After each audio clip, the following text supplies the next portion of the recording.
Hi, I'm Geoff Gundy, and welcome to Cooking with Comics, where we'll learn about the weirdest concoctions my fellow comedians have made in the kitchen and what was going on with them at the time. Today, I'm talking with Peter Goble. Peter, you recently did your first new talent night at the Club of Clubs nationwide, Denver's Downtown Comedy Works. You mind talking about what that was like for you? Oh man, it was great. I just did a couple of the bits that I've done a million times, and the audience was super receptive. Just the way that that club is designed, the laughs come through really clearly. I had one comic backstage who was, a bit more experienced to talk about how fun that club is to perform. In other settings, you're hoping just to hear the laughs, and in comedy works, because of the low ceilings and the packed crowd, you feel the laughs. It's really cool how they hit you like waves from the stage. So I loved my experience at New Talent Night. I got my first decent tape out of it. You can check me out on YouTube now. My biggest demographic so far is my parents' Facebook friends, but we're trying to change that. Did you get your mic cut? No, I didn't. I think I was probably pretty close. One of my notes was, understandably, the host said my name wrong, and they're like, good job not correcting the host on your name. Nobody gives a fuck who you are. Just jump in with your material because the time that you have on that stage is really precious. So you want to bring your A material and just stand and deliver it, which is really a different kind of format than a lot of mics that you go to, especially when you're just practicing some new stuff.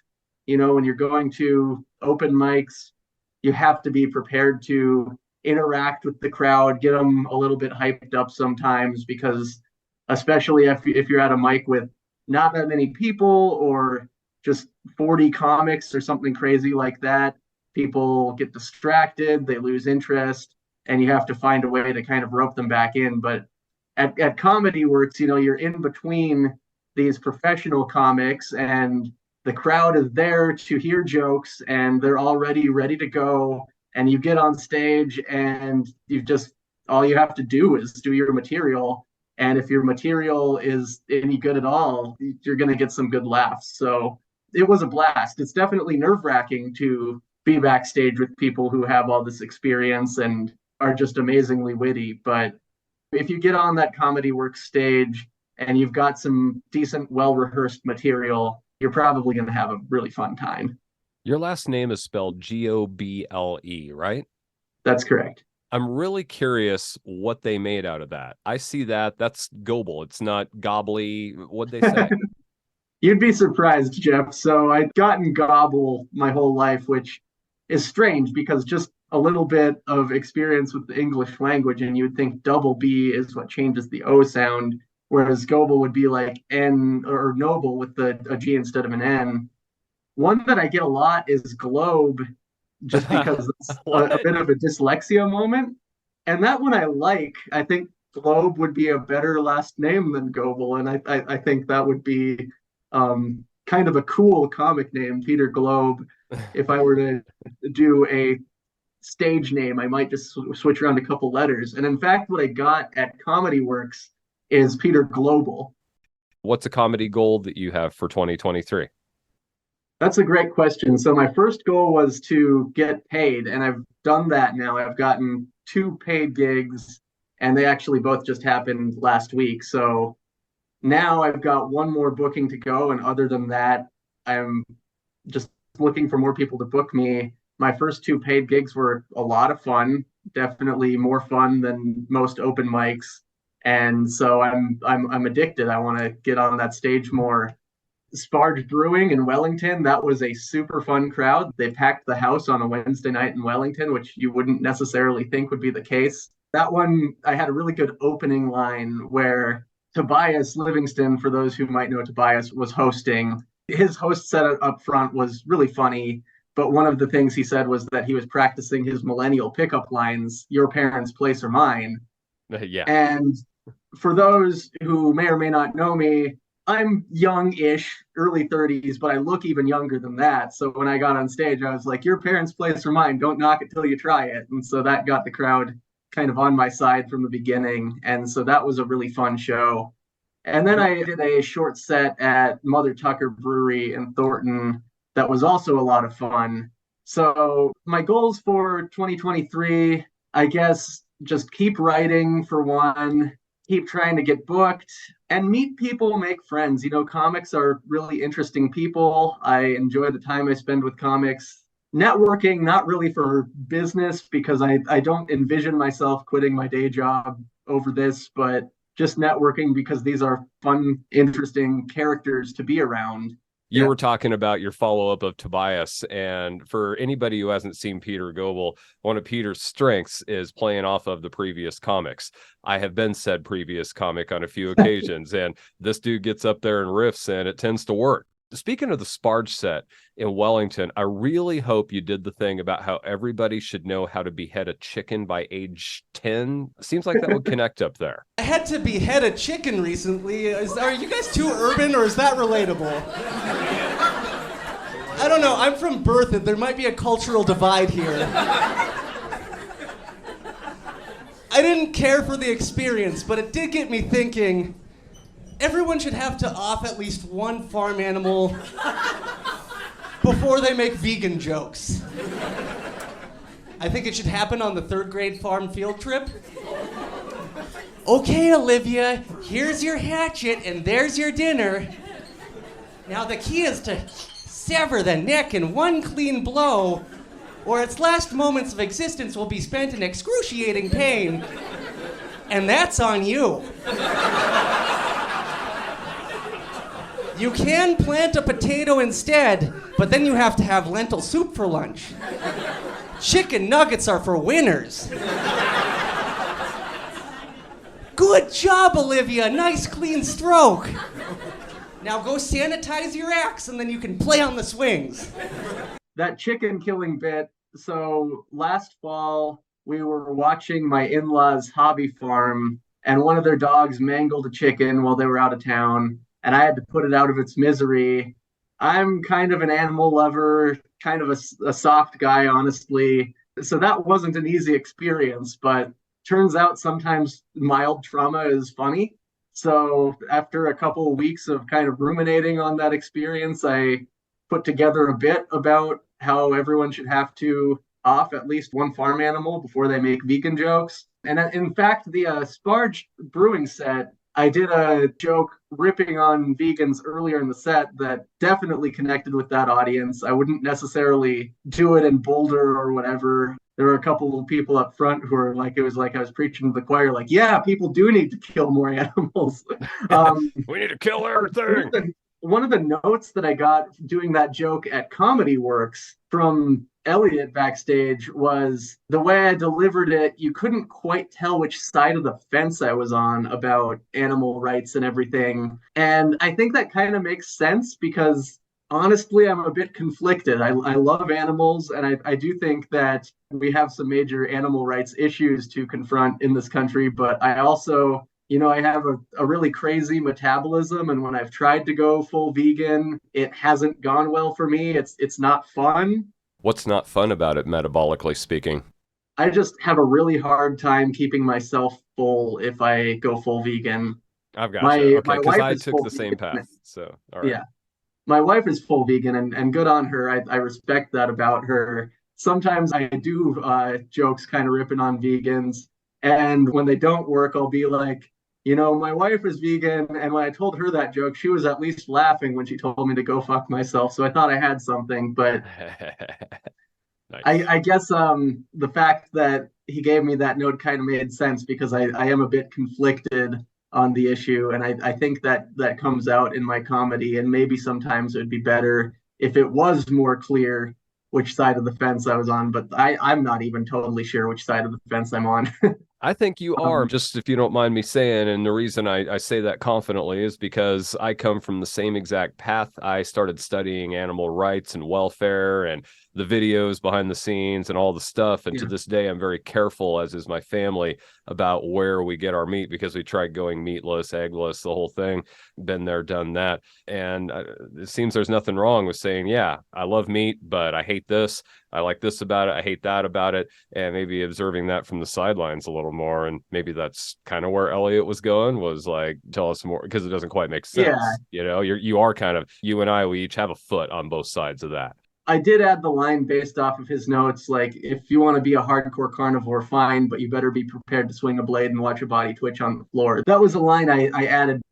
So I was talking about the riffing thing. So I've noticed that, and this is something that, while I understand it, to try and get up there and do it is something totally different. Really want to get better at it. You can have every joke that you prepared in your set just absolutely fall flat.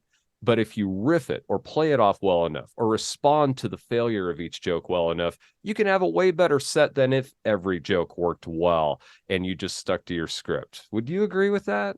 Yeah, I wholeheartedly agree with that. Most of my sets where my jokes, particularly new jokes, haven't worked, I've been at least able to half salvage through commentary about the jokes not working. That typically gets the audience back on your side. If you're willing to acknowledge that your jokes aren't working, it's hard to truly bomb if you're willing to make fun of yourself over a joke that didn't work. So most of my quote unquote bombs haven't been true bombs. I remember about a month and a half ago at the Comedy Fort, I had a true bomb and it just felt bad, but usually I've been able to get out of that. It was just one of those off nights where I prepared new material and it wasn't working, and every joke that didn't work was like another punch in the face. And by the time I got halfway through the new stuff, I just like started blanking on what the lines were completely. And for whatever reason, I wasn't able to get out of the nosedive and make fun of myself. So it's definitely an important skill to have, making fun of yourself when you're doing comedy, and it can save you a lot of shame. That's for sure. And at the Comedy Fort, I have a really hard time with the riffing and acknowledging things, going off script at all, because damn it, I have these jokes I want to try and I've got 3 minutes. Yeah. It's hard. I have to just like, okay, surrender. And if there were more open mics in Fort Collins, it wouldn't be such a big deal. But it's like, okay, that's it till Thursday. And then what? So yeah. Somebody start a damn open mic, would you? Okay. Shameless little pitch there. I've had a couple times where I was on late, and you know how that goes at the Comedy Fort, where sometimes the energy in the room is just drained. Oh yeah, 5 people who are half asleep. Oh yeah. Yeah. There was one time, I don't know, like back last May or something, when I really hadn't done many mics yet. I got on stage at the end of the night and I was like, you guys still want to hear jokes? And I got a couple woos and I was like, really? I'm ready to go back to being sad. And that seemed to engage people. And then I was like, okay, I'm just going to tell my dumb ones. And I told my dumbest jokes, and it was one of the best sets I'd had, at least to date. And then there was another show where I was on late, where I had a 3-minute set that was pretty tight, pretty well prepared. And it was late enough and just feeding off the energy in the room. I totally chucked it out and just for the next 3 minutes talked about things that had happened that night. And that was one of my best sets at the Comedy Fort. So nice. That's awesome. And it's a special high when you wait all that time. Your comic number 42, there are 5 people half asleep at best sitting in front of you, holding their faces up with their hands, and you end up making them all laugh.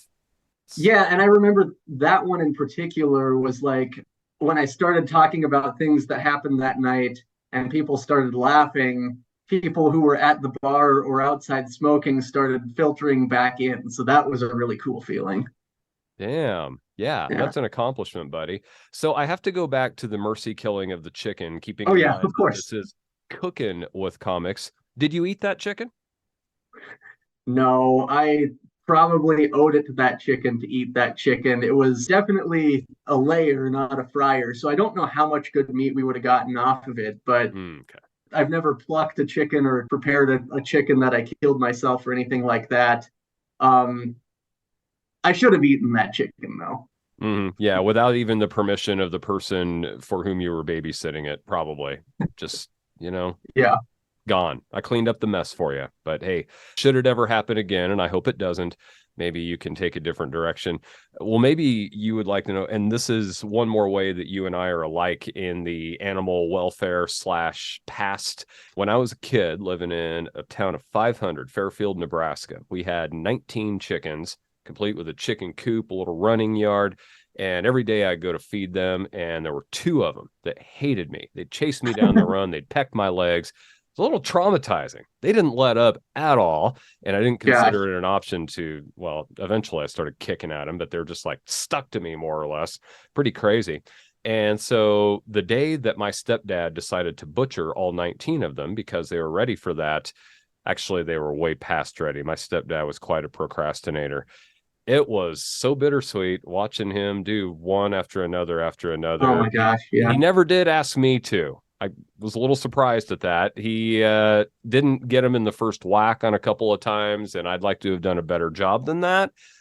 But because we waited so long on those, the meat was not that good. It was just a big, long project. The defeathering, I still remember them soaking in a big pot on the kitchen floor in there, and a couple of the feathers still floating in there. And my mom, who made the best fried chicken recipe, she's been gone for years, but her fried chicken recipe lives on, and I'll never let it go. Man, it just wasn't making it that night. You wait too long to butcher the chickens, they are tough.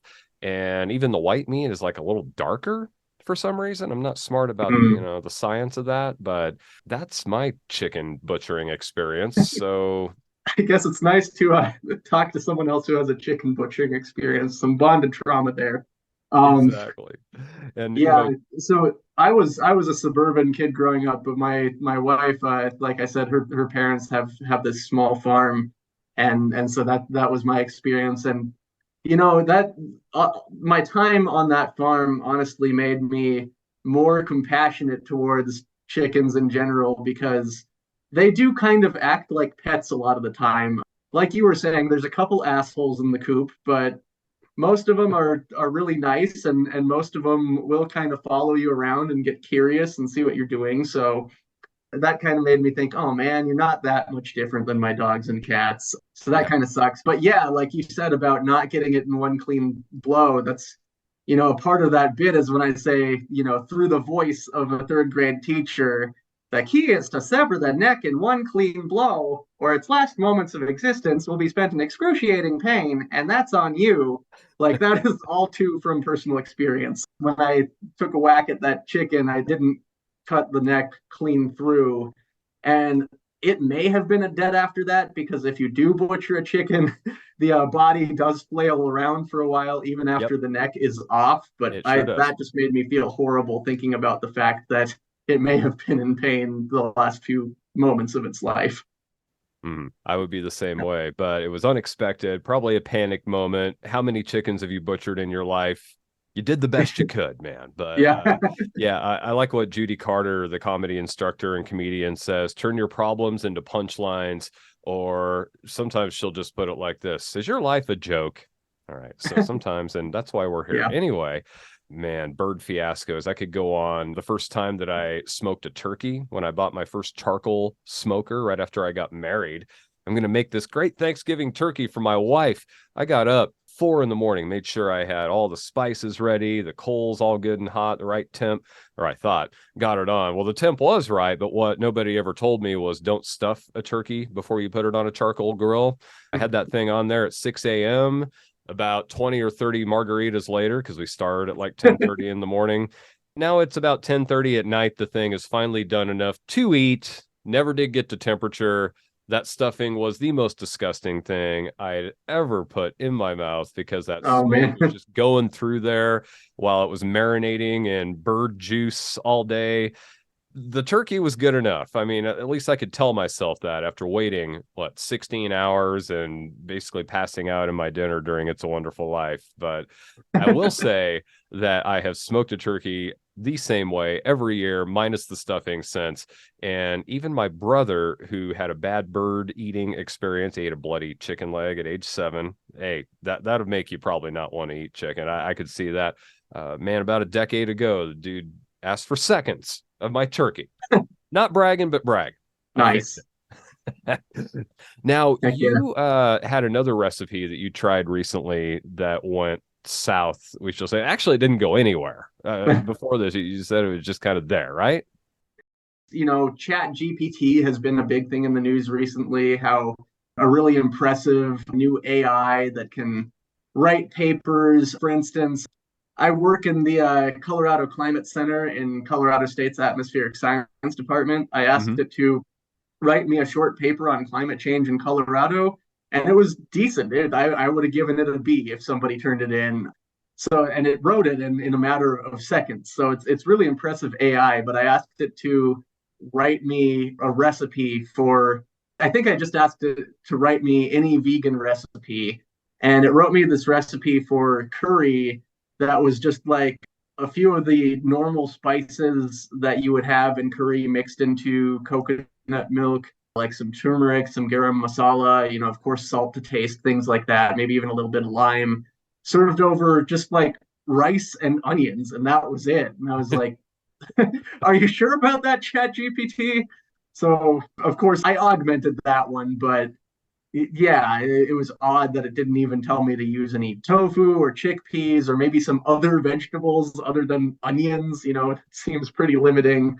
As a So, person who eats vegan a lot, or at least a fair amount like I do as well, I'm sure you know that a lot of these places are like, oh, you want a veggie sandwich? Well, here's some bread, mayo, and lettuce. oh my gosh, yeah. Jimmy John's must be using AI. That's all I'm saying. Anyway. Yeah, I think you're probably right about that. Then a couple other stories.